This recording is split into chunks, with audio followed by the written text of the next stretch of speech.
해법을 찾는 토론 이슈앤 직설 시작하겠습니다. 세계 최대 전자정보기술 전시회인 CES 2022가 개막했습니다. 2년 만에 오프라인 행사로 돌아온 CES에 우리 기업들은 역대급으로 많이 참가했는데요. 글로벌 기업들의 치열한 기술 경쟁 속에서 우리 기업들이 주인공 자리를 차지할 수 있을지, 또 앞서 펼쳐질 기술의 흐름은 어디로 가게 될지 CES 2022의 관전 포인트 지금부터 짚어보겠습니다.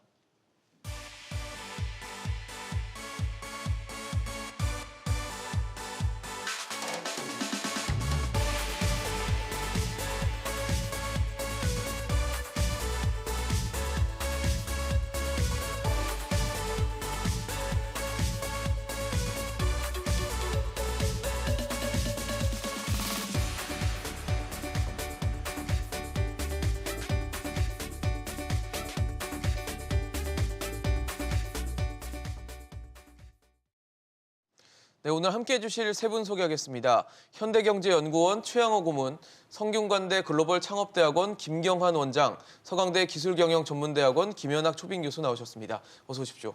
안녕하세요.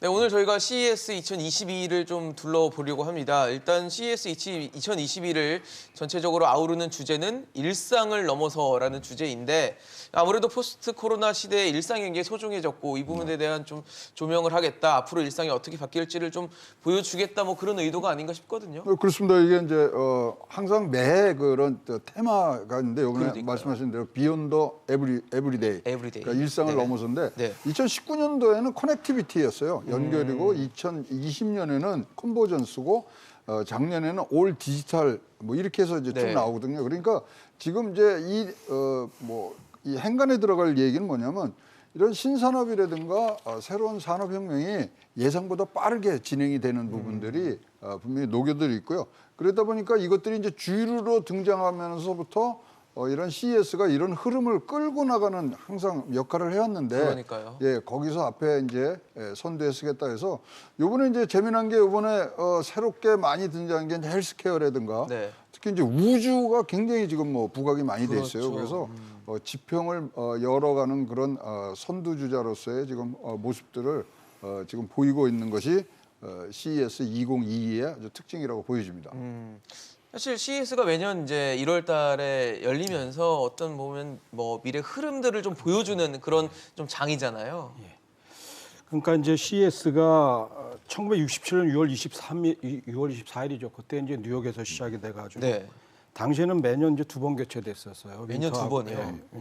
그런데 이제 이게 1978년도서부터 이제 라스베가스로 옮겨가지고 네. 매년 한 번 개최되는 걸로 이제 바뀌었죠. 예, 한국은 이제 1973년도에 이제 LG그룹, 지금 당시에 이제 금성사죠. 네네. 처음 참여를 했고 79년도에 이제 삼성이 참여를 한 거죠. 그래가지고 이제 그때부터 우리가 이제 CES의 인연을 맺게 됐는데, 네. 사실 CES의 이 특징을 보면은 사실은 이제 가전 위주로, 그래서 CTA, 그러니까 미국의 이제 커스터머 테크놀로지 어소시에이션이란 이런 협회에서, 그러니까 가전 중심으로 처음에 시작을 했었는데, 예. 지금은 이제 뭐 4차 산업혁명 시대가 되다 보니까 네. 뭐 가전으로만 국한되지 가족 않는 것 뒤에 같아요. 이제 또 설명을 네. 드리겠지만 그렇게 이제 발전이 된 건데, 그럼에도 불구하고 이 올해 우리나라 같은 경우는 전체 2,200개 기업 중에서 한 500여 개 기업이 네. 참여를 했어요. 그래서 스타트업이 292개, 그리고 대기업이 218개인데 나름대로 이제 우리의 존재감이 이제 좀 표현이 된 거라고 보여지긴 하지만, 그래도 이 사실 세계 시장에서 우리가 경쟁하는 기업들이 중국하고 미국, 이스라엘 이런 데인데, 중국이 2018년도에 1,500개 기업이 참가를 했어요.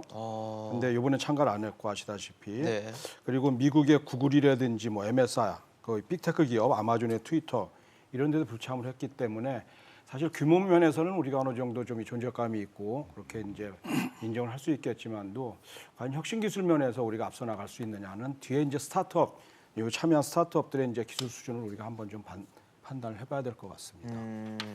그렇습니다. 말씀 주신 것처럼 사실 오미크론 변이가 계속되고 있고 코로나 팬데믹 상황도 이어지고 있는 상황이기 때문에 전체적인 어떤 규모는 좀 줄어들었는데, 그래도 앞서 김경환 원장님 말씀 주신 것처럼 우리 기업들 한 500여 개 정도가 참석을 하면서 이제 좀 우리 기업들의 어떤 발전 기술들을 좀 보여줄 수 있는 장이 될 것 같긴 하지만, 과연 기술 수준이 또 어디까지 갔느냐는 또 다른 얘기일 것 같거든요. 그렇죠.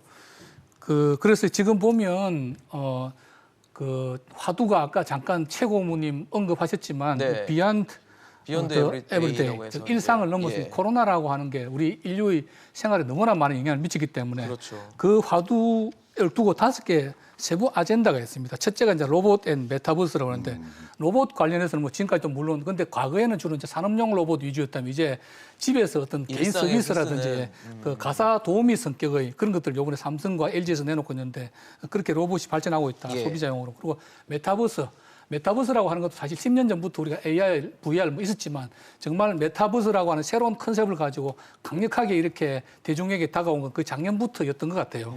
그 유명한 페이스북도 이름을 메타 플랫폼으로 바꾸고 그렇죠. 그런 식으로 메타버스에 대한 어떤 화두들 여러 가지 솔루션 제품들이 많이 출시됐고요. 또 두 번째로 이제 역시 데이터 기반 딥 러닝 AI인데 이건 뭐 수년 전부터 흘러왔던 그 네, 흐름이고요. 그렇죠. 셋째가 뭐 최고 뭐 잠깐 언급했지만 푸드하고 헬스테크입니다. 아시다시피 이제 코로나라고 하는 이 엄청난 그 질병 팬데믹 때문에 인류 생활이 많이 변화를 받게 되고 그러다 보니까 간단하게 이렇게 코비드를 꼭 어디 PCR 검사를 해야 되는 것이 아니라 집에서도 뭐 진단할 수 있는 테스트 이런 것들이 지금 전 세계적으로 수백 개 이상이 출시되고 있고 네. 일부는 굉장히 잘 팔리고 있습니다. 또 이제 개인 맞춤형 병원 가는 것도 두려우니까 개인 맞춤형 헬스케어 서비스라든지 이런 것들이 많이 특히 중소기업들에서 많이 출시가 된 것 같습니다. 네 번째로는 친환경 탈산소입니다. 아시다시피 지금 우리 지구가 지금 병 들어가고 있지 않습니까? 네. 그래서 각국이 2050년까지 탄소 중립을 선포하고 있고 그에 따른 여러 가지 솔루션들 내놓고 있고 특히 유럽 같은 경우에는 잘 아시는 대로 그 탄소 배출권 자체를 아예 상품화해서 개인이 막 거래도 하고 있습니다. 우리나라의 경우는 이제 그 해당 기업들만 아직 거래하고 있고 그러니까요. 민간이 이제 거래하는 것은 아직 안 돼 있는데 그렇게 친환경 탈산소 관련된 솔루션이나 제품들이 많이 나오고 있고 마지막으로 역시 언급하셨지만 우주산업. 최근에 이제 민간 업체들 몇 군데에 의해서 개인이 물론 아직 금액은 굉장히 많이 듭니다만은 우주로 여행할 수 있는 그런 실제로 한두 번 성공한 경우도 있고요. 그런 것들이 앞으로 새로운 어떤 우리 인류의 지평을 넓혀주는 새로운 어떤 도전이라고 그럴까요? 그렇네요. 그런 의미에서 몇 가지 우주산업 관련된 이 솔루션의 제품들도 출시가 되었습니다. 그래서 보면 이제 일상을 넘어서라고 한 큰 화두 아래 이렇게 5개의 어떤 서브 타이틀을 가지고 일부는 지금까지도 해왔던 그런 제품이나 솔루션들이지만 또 일부는 또 새롭게 나오는 그렇게 해서 이번 박람회가 진행이 되고 있습니다. 사실 뭐 5개 화두 자체 아이템 자체들이 최근에 우리가 눈여겨보는 기술들 혹은 가까운 미래에 우리가 해야 될 것들이 많이 좀 제시가 됐다라고 보여지는데 일단 우리나라에서도 많이 참여를 했지만 일단 4대 그룹 총수 중에서는 정의선 현대차그룹 회장이 유일하게 참석을 했고 모습 등장하는 걸 보니까 뭐 그 로봇 개인가요? 뭐 네, 사족 그렇죠. 보행하는 로봇을 함께 동행하면서 지금 저희 화면에 보여드리고 있는데 저렇게 함께 등장을 하면서 좀 이슈가 좀 됐던 것 같아요, 모습 자체가. 아, 요번에요. 굉장히 우리 찬스가 좋은 게요. 네. 사실 지금 그러니까 스마트폰에서 스마트 카로 가서 스마트 홈 갔다가 이제 스마트 시티로 가는 이 점점 과정이 넓어지네요. 있거든요. 네. 근데 스마트 홈에 경쟁자라고 할 수 있는 뭐 구글이나 아마존이나 뭐 MS나 이번에 안 나왔거든요. 아. 그러니까 삼성하고 LG가 굉장히 돋보이고 있는 그렇네요. 상황인데 일단 그러면 이제 지금 현대 같은 데는 현대 관계자하고 이제 나가기 전에 이번에 무슨 테마로 갖고 갑니까? 그랬더니 아주 자신 있게 말씀하시더라고요. 모빌리티의 개념을 재정립하겠다 가서. 아, 개념을요? 네. 그러니까 지금 이 현대차는 어떻게 했냐면 2018년도에 자율주행 갖고 나왔어요. 네네. 근데 2020년도에 뭘 갖고 왔냐면 UAM, 저기 어반 어빌리티 이걸 도심 갖고 왔고요. 항공 모빌리티 뭐 이런 식의 그런 얘기를 거죠. 하죠. 네. 근데 2022년에 요번에 갖고 온 걸 뭐냐면은 예. 메타버스하고 모빌리티를 좀 합해버린 거예요. 아, 메타버스랑 모빌리티를 합쳤어요. 그러니까 도로에서 하늘로 올라가서 하늘에서 지금은 가상으로 가상세계로 가는군요. 그러니까 완전히 모빌리티의 개념을 바꾸는 부분들인데 그 정도면은 이제 뭐 회장이 가서 이렇게 진두지휘하는 것도 그러니까요. 굉장히 좋게 보이는 부분들이 있습니다. 그래서 이제 앞으로 자동차가 이동 수단이 아니다. 그렇네요. 스마트 디바이스다. 여기에 방점을 두고 지금 분명히 이제 얘기를 하는데 사실 이제 우리 다른 총수들도 이제 가면 굉장히 좋은데 그러니까요. 사실 여기 이제 뭐 우리나라 총수만 가서 이게 뭐 효과가 있는 것보다 다른 쪽에 좀 굵직굵직한 데서 나와서 거기서 그렇죠. 이제 연결이 이슈가 되죠. 되고 화두가 되는 게. 매년 보면요 신기술 공개를 해요. 그 다음에는 그 신기술을 중심으로 한 이합 집산이 일어나는 게 있거든요. 그러니까 내년 되려는 이제 많이 가실 것 같은데 그러다 보니까 지금 하여튼 이 현대 정의선 회장이 굉장히 치고 나가는 부분, 그다음에 로봇이라는 또 주제를 잘 잡았고, 그래서 굉장히 좋은 효과를 또 선점하는 그런 모습들을 지금 보이고 있다고 생각하고 있습니다. 사실 현대차라고 하면은 일반적으로 뭐 자동차 만드는 이제 완성차 기업이라는 네. 이미지가 있고 실제로 지금 현재는 뭐 그런 식의 사업들이 많이 영위가 되고 있긴 하지만 최근에 뭐 CES나 이런 데서 보여지는 모습들은 더 이상 자동차 기업으로서 국한되진 않겠다라는 좀 의지들이 보여지거든요. 저는 이제 고면에서 조금 좀 이제 우리가 이 자동차라는 걸 일단 이렇게 구분을 좀 해야 되지 않습니까? 제1세대 내연기관차, 그렇죠. 그다음에 이제 제2세대, 3세대 이제 수소차하고 전기차 이렇게 가는데 사실은 이제 이 자동차 내 이 내연기관차를 지금 이 현대자동차는 좀 주력을 하고 있었던 거였고, 그렇죠. 그리고 이제 수소차 면에서는 이제 기술적으로 앞서 나갔었는데 의외로 지금 시장이 형성이 지금 잘 안 되고 있고, 좀 얼마 전에 더디죠. 언론에도 났지만도, 그리고 또 뭐 충전 문제라든지 이런 것들이 어려움이 인프라. 있고, 그리고 이제 전기차가 의외로 또 이제 시장이 빨리 오니까 이제 그쪽에 이제 좀 몰입을 한다는 거지, 차를 자동차라는 그걸 안 하는 건 아니죠. 네네. 그래서 이제 그 전기차를 하다 보니까 이제 사실 지금 앞에 우리 최고님도 말씀하셨지만도 이제 메타모빌리티 뭐 이런 식으로 해가지고 그 예전에는 사실 뭐 이 자동차가 진짜 기계 자동차였는데 전장이라는 개념이 없었는데 지금은 자동차 자체가 스마트 디바이스가 됐으니까, IT 고, IT가 네. 모든 게 스마트하고. 접목됐으니까.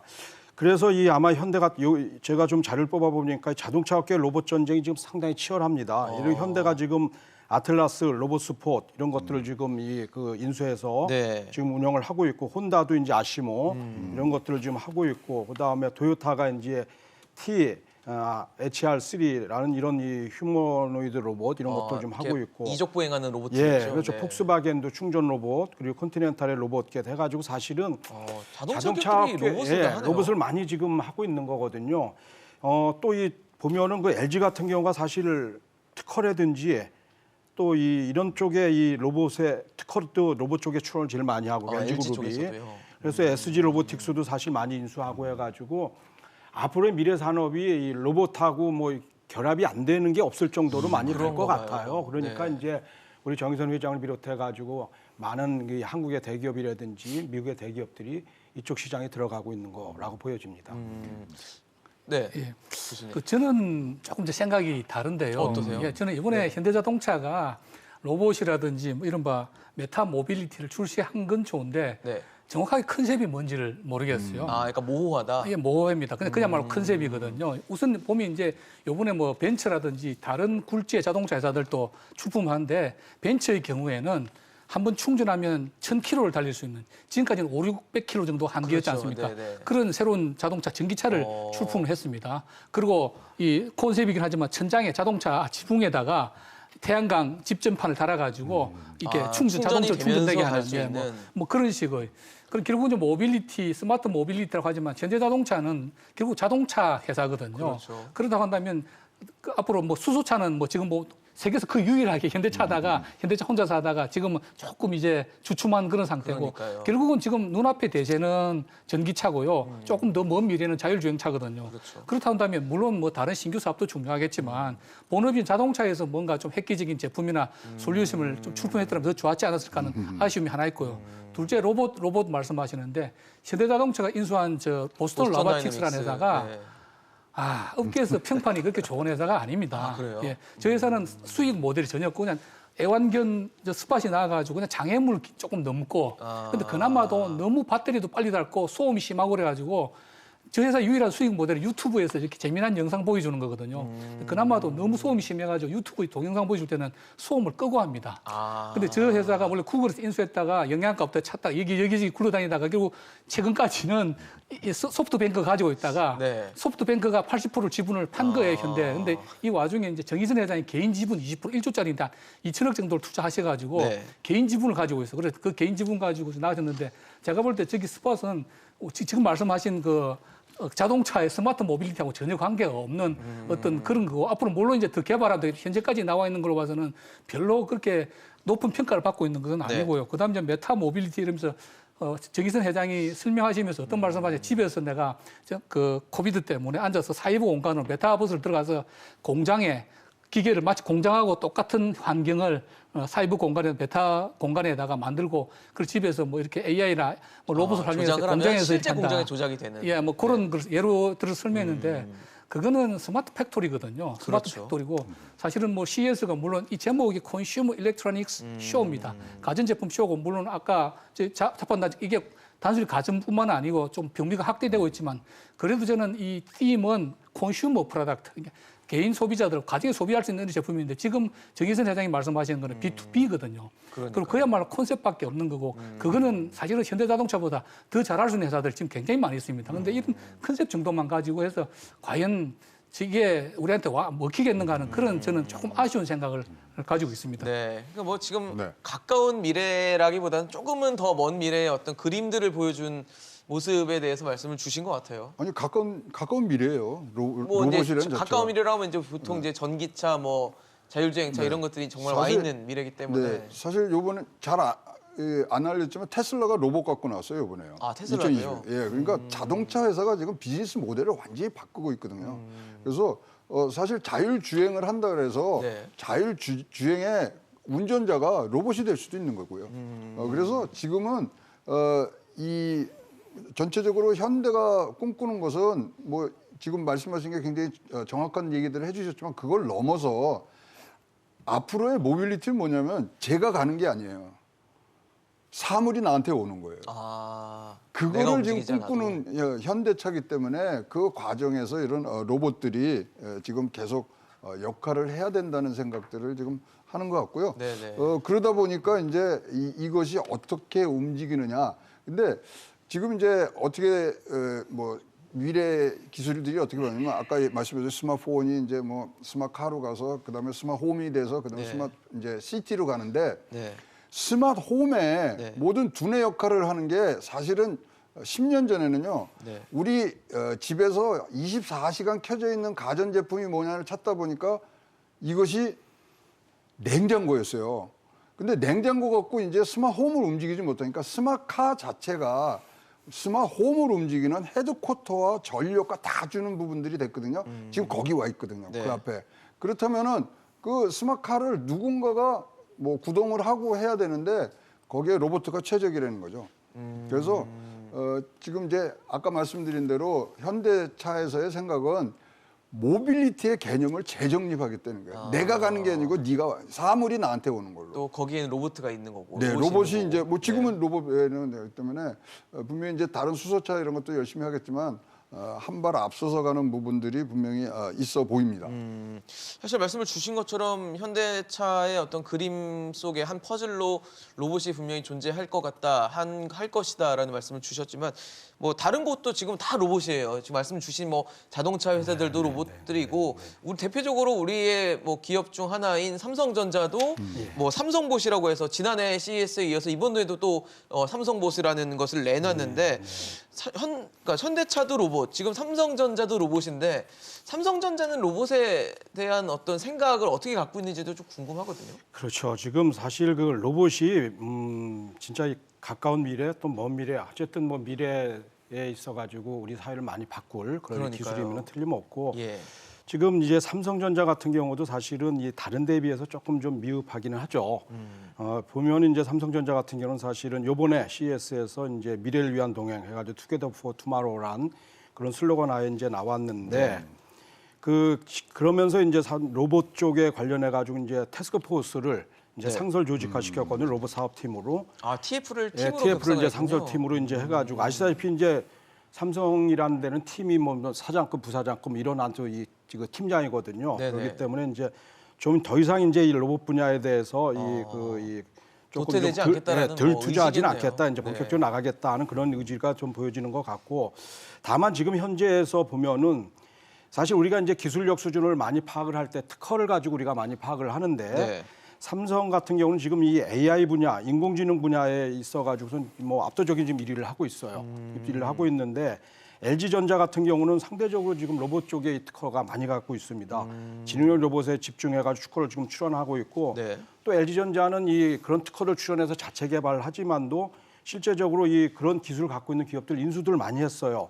그래서 2017년도에 SG 로보틱스, 그다음에 2018년도에 로보스타, 그다음에 2018년 또 보사노보 로보틱스 해가지고 비교적 로봇 분야에서는 지금 LG전자가 기술도 특허도 많이 출원을 많고. 했고 그 갖고 있는 기술을 갖고 있는 그런 회사도 많이 인수해가지고 앞장을 서 나가고 있는데 그렇네요. 다만 이제 우리가 이 삼성의 저력을 나름대로 본다면 이제 팔로우로 시작해가지고 시장을 이제 리드하는 그런 것들이 예전에 스마트폰에서 보다시피 그런 게 있었거든요. 그래서 이런 어떤 이 조직도 개편하고 아마 옛날에 스마트폰의 후발로서 이제 지금은 리딩 그 이 컴퍼니로 그 바뀐 것처럼 네. 삼성도 이제 본격적으로 로봇에 대해서 이렇게 뭐 투자를 하고 뭐 이렇게 가지 않을까 이렇게 생각을 합니다. 사실 저희가 화면으로만 봐도 몇 가지 좀 편할 것 같은 로봇들이 많이 등장을 하다 보니까 확실히 기대감은 있는 것 같은데 이게 과연 어떻게 현실화될 것인가가 제일 중요할 것 같다는 생각이 들거든요. 사실 뭐 삼성의 로봇 개발을 책임지고 있는 부사장이 제가 굉장히 가까운 후배입니다. 아, 그러세요? 이 친구가 원래 이제 국제연구소에 어떤 그 로봇 책임을 지고 있다가 스카우트되고 지금 어떤 일을 하고 있는지 제가 그 이야기를 한 번씩 만나서 자세하게 듣고 있거든요. 네네네. 그래서 이제 어떤가요? 보면 삼성은 기본적으로 삼성전자 정도 큰 규모는 조 단위가 아닌 산업에는 뛰어들질 않습니다. 그래서 로봇을 가지고 굉장히 오랫동안 삼성전자에서 만지작거렸던 것 같아요. 그래서 왜냐하면 근데 이게 뭐 로봇이 아시다시피 산업용 로봇 시장 우리나라 산업용 로봇 도입률이 세계에서 가장 높거든요. 인건비도 높고 뭐 노사 분규가 심하고 그러다 보니까 근데 산업용 로봇에 비해서 가전 이런 어떤 소비자용 로봇 시장은 그렇게 세계적으로도 그렇고 우리나라로 형성이 안 됐었어요. 네. 2020년 보면 전체 로봇 시장 규모가 250억 달러인데 소비자용 그 로봇은 한 서비스 로봇은 한 100억 불 정도, 한 40% 정도밖에 안 됐는데 이게 한 10년 뒤 되면 전체 시장이 2,600억 불인데 그중에 1,700억 즉 한 60-70% 이상이 서비스용 로봇이 될 것이다. 라는 이제 전망, 시장 증가율 해마다 20-30%씩 되고. 예. 그래서 삼성전자가 뭐 오랫동안 이 고민을 했고 이제 이 제가 아는 이 후배도 가가지고 이 책임을 맡아가지고 여러 가지 시제품도 개발하고 아까 제가 이제 그 현대자동차의 로봇에 대해 조금 비판을 했었는데 그건 네네. 왜냐하면 이제 결국 그 업계에서 그렇게 유용하지 높은 평가를 받고 있지만 못하는 M&A를 곳을 해가지고 가져와서. 여전히 뭘 써야 될지를 잘 제가 볼 때는 아직 확실하게 방향성이 정립 안 될 것 같다는 그런 면에서 어떤 뭐 말씀을 주셨던 충정 어린 거고. 네. 그 말씀을 드린 거고요. 삼성이나 말씀하신 LG의 경우에는 워낙 가전 회사이기 때문에 가전 부분에서 어떻게 해야 될지 LG는 오랫동안 고민해서 해왔고 그렇네요. 삼성은 이렇게 만지작거리다가 아마 최근에 이거 한번 고 해보자, 제대로 한번 해보자, 투자해보자. 왜냐하면 이 시장 확실하게 규모가 방향을 앞으로 잡았나 봐요, 이 이제. 지금까지는 조단위 산업이 안 됐다고 봤는데 앞으로 굉장히 클 거라고 판단한 거죠. 그래서 이제 이번에 갖고 온 게 AI 아바타하고 삼성봇인데 이것은 네. 아까 말씀드린 개념성은 명확합니다. 집에서 가사를 돌보는. 어차피 삼성이 세계 최고의 가전회사 아닙니까? 그러니까 이게 돌아다니면서 뭐 음식물을 배달한다든지 아니면 명령어 우리 구글 뭡니까 저 구글이라든지 네. 혹은 그 아마존에서 이 AI 빚을 통해서 물건을 주문하고 하지 뭐 일을 시키지 뭐 않습니까? 오케이 구글 뭐 이런 것들 AI 그래서 서비스들을 음성 AI 로봇한테 스피커 이제. 그렇죠. 음성을 통해서 뭐 이렇게 심부름을 시킨다든지 물건을 간단히 날라온다든지 예. 집에 있는 가전제품 작동시킨다든지 하는 그런 눈 손에 잡히는 구체적인 일부 하나씩 물론 삼성 스스로도 인정합니다. 아직까지 이게 굉장히 UI UX가 편해가지고 고객들이 우리 SF 영화에 나오는 것처럼 이렇게 딱 불어넣어서 그러지는 않죠. 그건 네. 아니다. 네. 그러나 가야 될 방향 그런 기 때문에 집에서 가사 도우미로서 방향성을 명확히 잡고 앞으로 점점 더 해가갈수록 좋은 제품들이 나올 걸로 기대가 되고요. 그래서 삼성, LG는 세계 가전업계 1, 2회사로서 딱 그 명성이라든지 그 제품 포트폴리오에 맞는 어떤 제품으로서 이렇게 가전 서비스용 로봇을 이제 본격적으로 출시하고 있는 것 같습니다. 이렇게 말씀을 네. 들어보면 일종의 그런 것 같아요. 삼성전자나 LG전자는 이제 가전을 워낙 주름 잡고 있기 때문에 이렇게 로봇을 활용하게 되면 일종의 뭐 버틀러를 두는 것처럼 그냥 이렇게 뭐 시키면 좀 갖다 주고 해주고 이런 식이 되지 않을까 싶거든요. 그거 완전히 지금 구분돼서 삼성은 이제 전략을 진행하고 있어요. 사실요 이게 첫 번째 로봇을 CES에 출품한 게 아닙니다. 2020년도에 몰리라고 해서 맞아요. 냈고요. 네. 작년도에는 핸디라 그래서 이번에 핸디가 이제 좀 업그레이드된 게 나왔고 로봇 I가 나와서 로봇 I는 AI하고 뭐 이 아바타하고 이런 걸 섞어서 갔기 때문에 네. 뭐를 지금 추구하냐면 디지털하고 현실 세계에 접점을 만들어주는 걸 지금 AI로 생각을 하는 거예요. 그다음에 재미난 건요. 이런 흐름에 뭐가 있냐면 2022년부터 이 우리 각 기계들이 네. 서로 통화를 할 수 있게 표준을 만들어 버렸어요. 아, 표준화가 돼 예, 있어요? 그러니까 우리가 저 구글이나 뭐 이런 데 있는 그 이제 뭐 보이스 서비스 하면 딴 건 안 되잖아요. 네네네. 2022년부터는 그게 통일이 됐습니다. 아, 돼요? 그러니까 이게 네. 굉장히 커가는 이 산업이 될 수 있고요. 예. 그러다 보니까 요번에 지금 가장 관람객이 많이 찾은 이제 부스가 있을 거 아니에요? 그렇겠죠. 그게 어디냐면 영국의 휴머노이드 인간형 로봇인데요. 아. 엔지니어드 아츠라는데 지금 사람 제일 모으는 거예요. 그러니까 로봇이 네. 어찌 됐든 간에 어떻게 진화될지 모르지만 네. 굉장히 역할이 커지는 부분들로 갑니다. 1등은 이번에는 우주 항공 드림체이서라는 이 우주선을 아예 갖고 나온 우주선을 시에라 갖고 스페이스가 나왔어요. 1등을 했고요. 거기는 네. 뭐 완전히 가고 세 번째로 많이 찾는 데가 테슬라가 루프라는 걸 만들었어요. 뭐예요, 그건? 그거는 그 밑에 지하로 자율주행차를 하려고 그랬는데 네네. 그거는 뭐 아직 검사가 안 나서 거기서 밑에 지하로 다니는 거예요. 지하로 차를 테슬라 전기차만.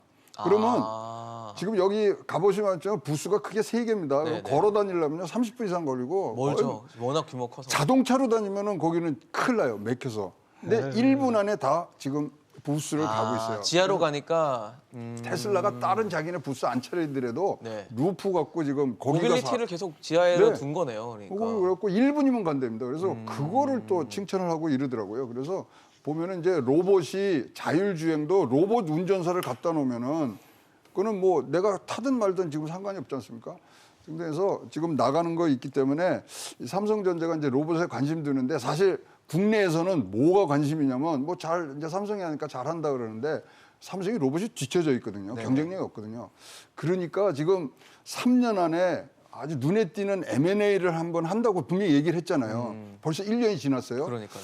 그러면 이제 솔솔 이건 뭐 완전히 추측입니다. 네.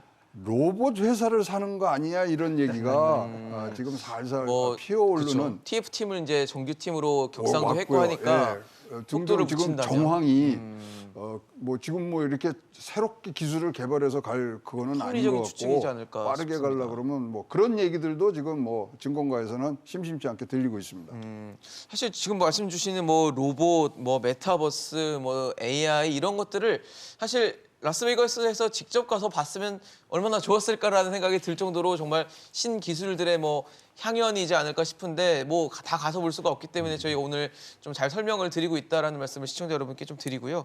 지금 말씀을 드리고 있는 로봇, 뭐 그다음에 메타버스 이런 것들은 지금 거론은 되고 있지만 사실 지금 당장 우리가 실생활에서 쓰기는 좀 아직은 그렇죠. 기술 발전이 된 건 네. 아닌데 지금 우리가 쓰고 있는 것 중에 가장 또 대결이 TV죠, 치열한 아무래도. 곳이 TV일 것 TV죠. 같아요. 예, 예.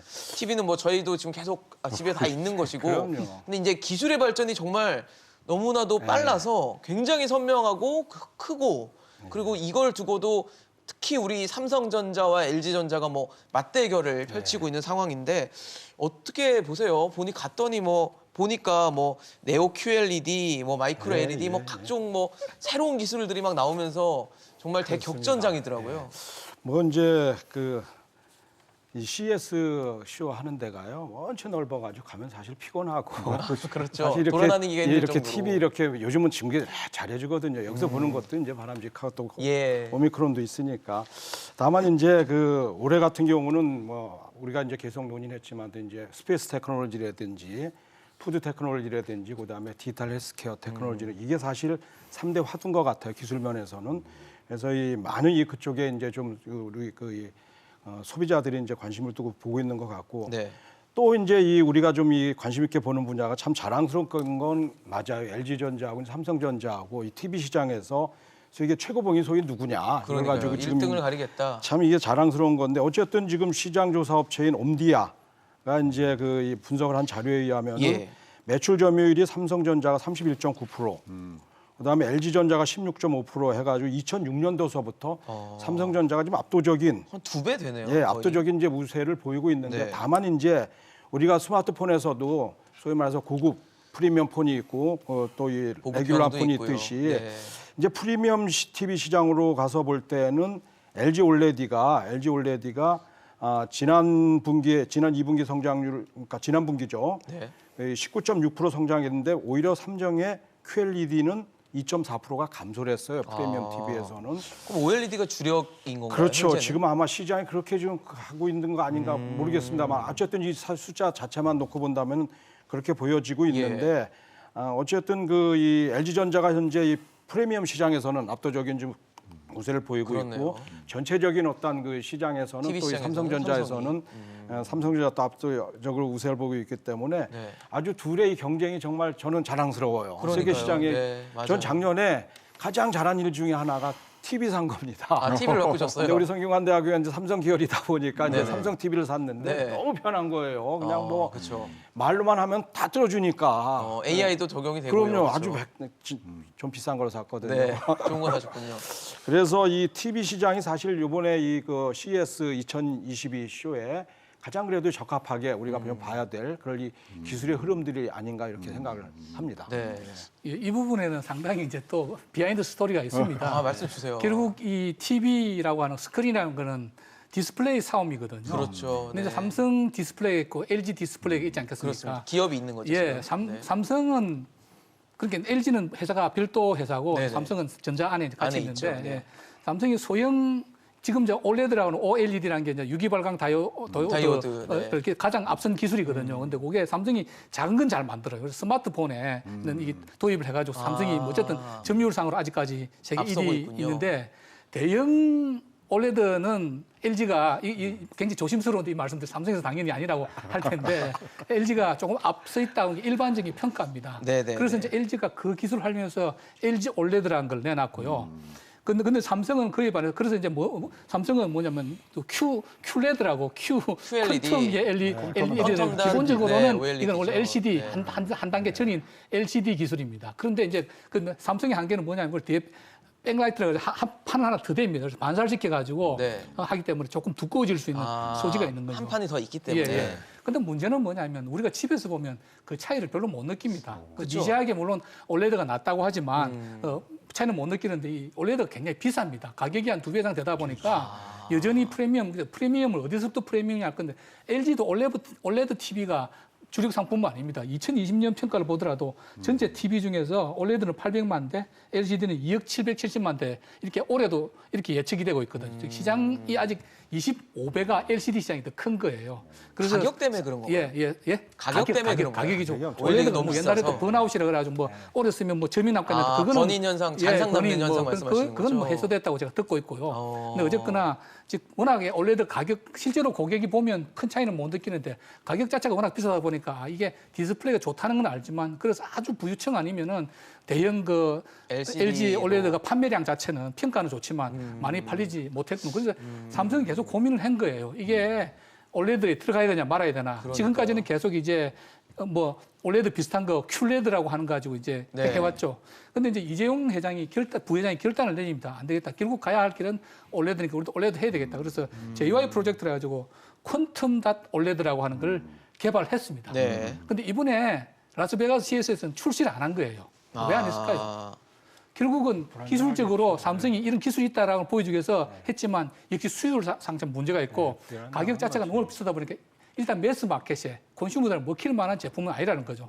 그래서 어떤 홍보전에 대항하기 위해서 QD OLED는 개발했지만 네. 그거는 이제 뭐 그야말로 아주 비싸니까 일부 소수의 아주 고급 고객만 대상하고 일반 대중을 대상으로 해서는 역시 과거의 그 QLED를 조금 좀 개량한 네. 네오 QLED라고 하는 거고 그다음에 LED 중에서도 마이크로 LED.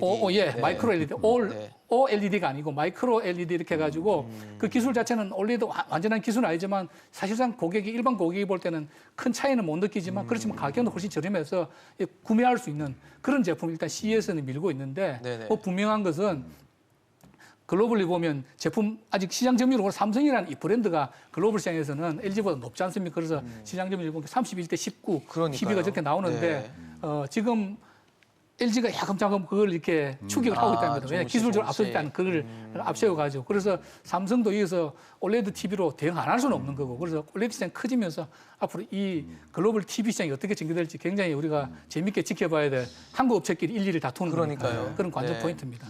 사실 요즘에 TV는 베젤이라고 해서 왜 테두리가 거의 없어질 정도로 굉장히 그렇죠, 얇아지고 네. 있고 뒷면도 뭐 백라이트 같은 게 이제 없어지면서 없어지고, 네. 점점 얇아지는 추세로 가는 것 같아요.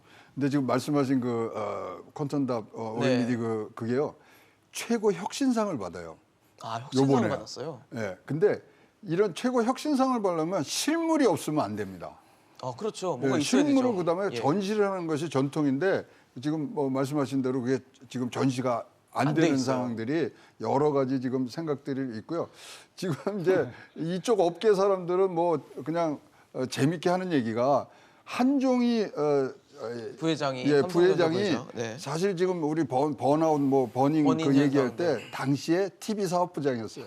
그래서 LG랑 엄청 싸우지 않았나요? 아주 비방하고 싸웠죠. 뭐 이랬었잖아요. 고소하고 OLED를 그다음에, 대해서. 그래서 요번에 사실 한종희 부회장이 이제 기조연설 한다고 했을 때 아, 이제 드디어 가고 야 이제 TV 한번 세게 붙는구나 이렇게 생각했는데 하여튼 뭐 공존의 시대 뭐 투게더 포 투모로우라는 이제 제목을 갖고 이제 기조연설하면서 같이 이제 잘하자 이제 이런 부분들이 있어서 예.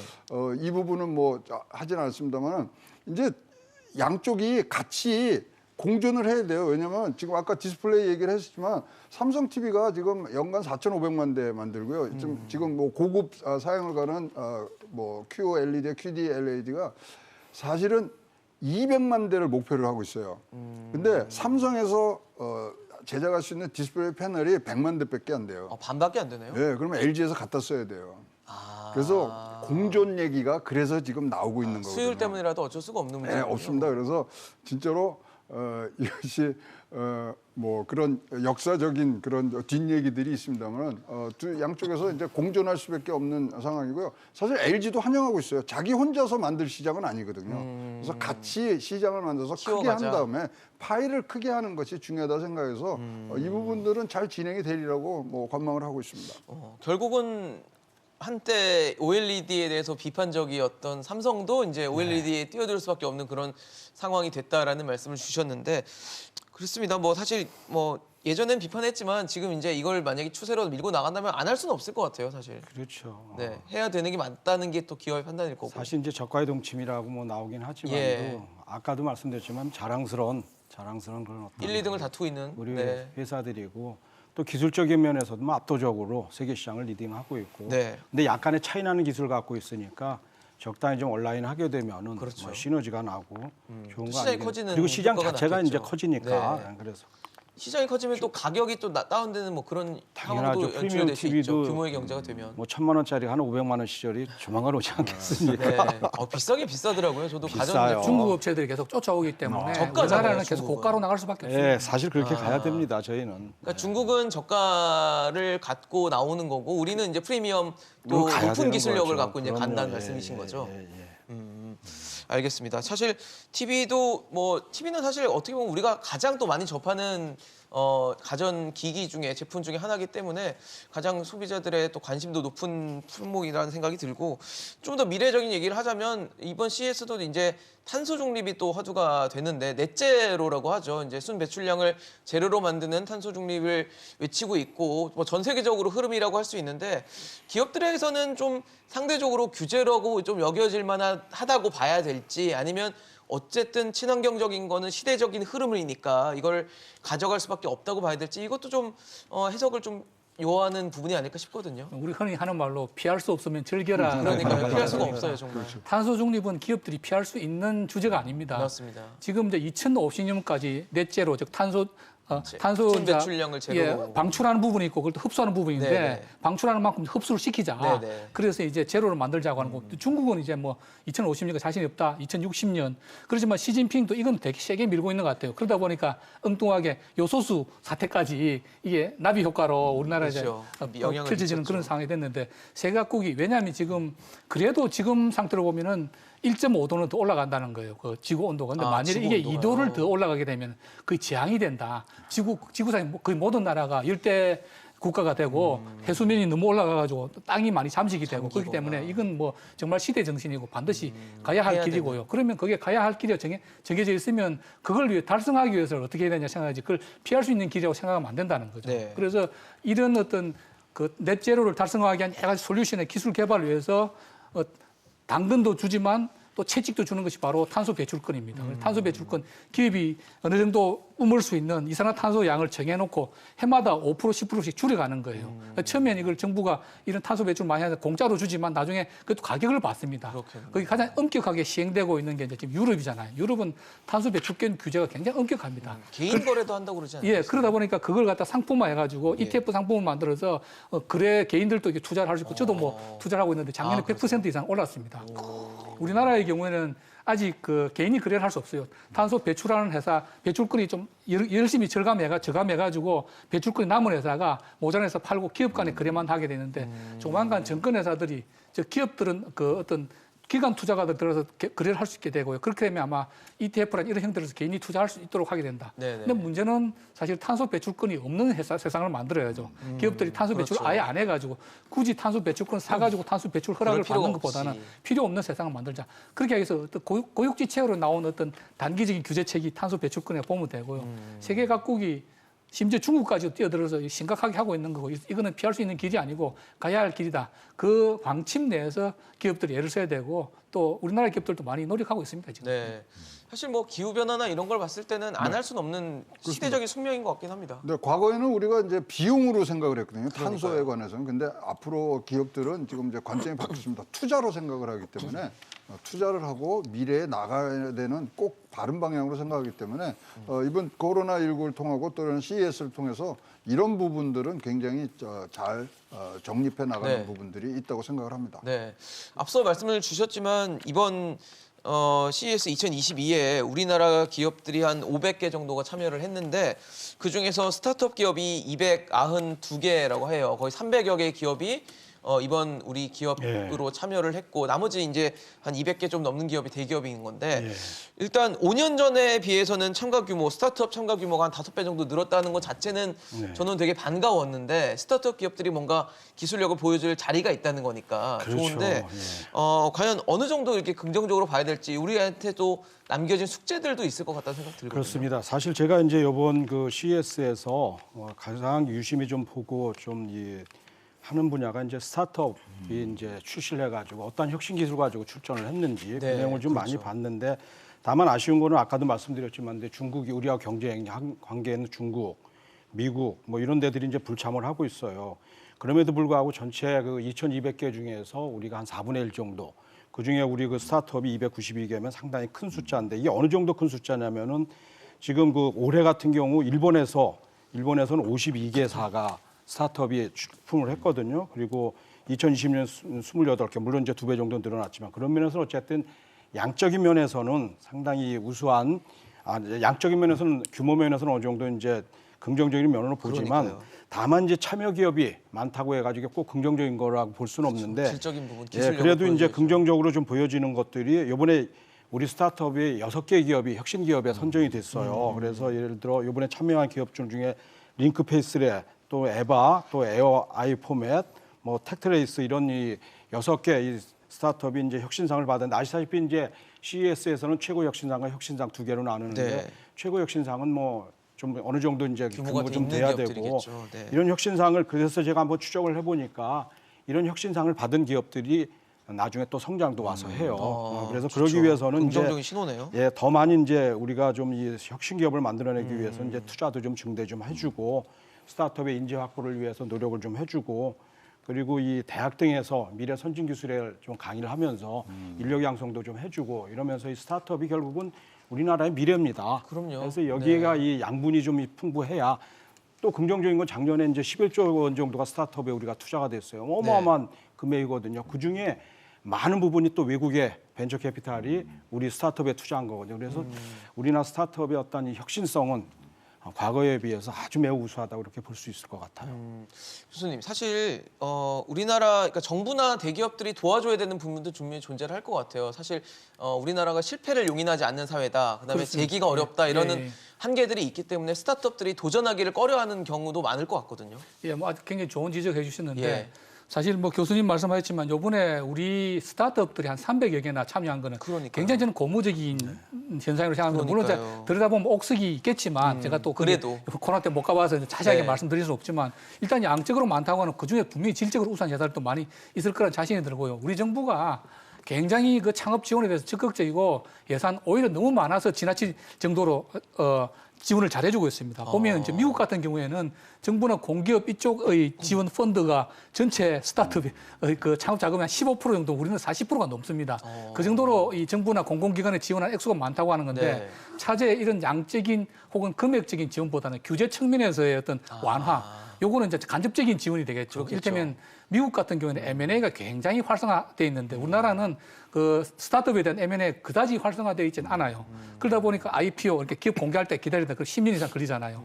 사실 스타트업은 좋은 기술만 있으면 굳이 마케팅, 제품을 마케팅해서 돈을 벌지 않더라도 그 기술을 다른 기업이 사가가지고 네. 좀 더 자금력에다 키워주는 그런 그 건전한 생태계 조성이 필요한 거거든요. 그래서 이런 M&A 시장이 좀 더 발전할 수 있도록 정부가 지원했으면 좋겠고, 그다음에 여전히 과거에 비해서 많이 줄어들었지만 대기업이 스타트업들 개발한 기술을 훔치거나 헐값에 이렇게 탈취해가는. 가져가는 경우가 많습니다. 그런 것들에 대한 제재 장치를 좀 마련해주고, 그다음에 이제 교수님 말씀하셨지만 이 재기를 할 수 있도록 스타트업은 기본적으로 한두 번 정도 실패하면 그냥 맨땅에 처음 시작하는 것보다 훨씬 성공 확률이 높습니다. 왜냐하면 실패로서 얻는 어떤 교훈이 노하우나 이런 것들이 바로 생기겠죠. 성공하는 것보다 굉장히 네. 많거든요. 그런데 우리나라는 실패를 용인하지 않는 사회, 그리고 너무 사회 흐름 자체가 아직도 스타트업보다는 대기업이라든지 공무원이 되기를 바라는 그 정서가 있지 않습니까? 그런 것들. 근데 제가 이 자리에서 여러 번 말씀드리지만 앞으로 우리나라 대기업들은 고용을 더 이상 창출하기는 어렵 겁니다. 다 외국에 투자를 하고 글로벌 경쟁력 가서 외화 벌어들이는 걸로 만족해야지 삼성이나 LG가 혹은 현대차가 국내에서 많이 고용을 창출한다? 그건 굉장히 어렵다고 보고요. 그럼 고용은 어디서 나와야 되느냐? 결국 창업을 많이 해서 중소기업이 커야 되는데 창업도 그야말로 생계형 창업이 아니고 네네. 이런 기술 기반의 창업들이 많이 이루어져야 된다. 그래서 저는 뭐 정부가 지금까지 잘하고 있는데 이런 제도적인 면에서 조금 더 신경을 써서 지원했으면 좋겠다 하는 생각을 하고 있습니다. 네, 결국 뭐 창업을 할 수 있는, 도전할 수 있는 환경을 좀 잘 만들어주는 게 좀 필요하겠다라는 생각이 들었습니다. 오늘 저희가 라스베이거스에서 열리고 있는 CES 2021을 이모저모를 좀 살펴봤는데요. 새로운 기술들도 많고 우리가 지금 당장 접할 수 있지만 조금 더 진보된 기술들도 많이 전개가 돼 있다고 합니다. 지금 계속 전시회가 진행되고 있으니까요. 뭐 언론을 통해서도 많이 접하셨으면 좋겠고 저희 SBS 비주도 계속 이 부분 보도해드리도록 하겠습니다. 오늘 최양호 고문, 김경한 원장, 김연학 교수와 함께했습니다.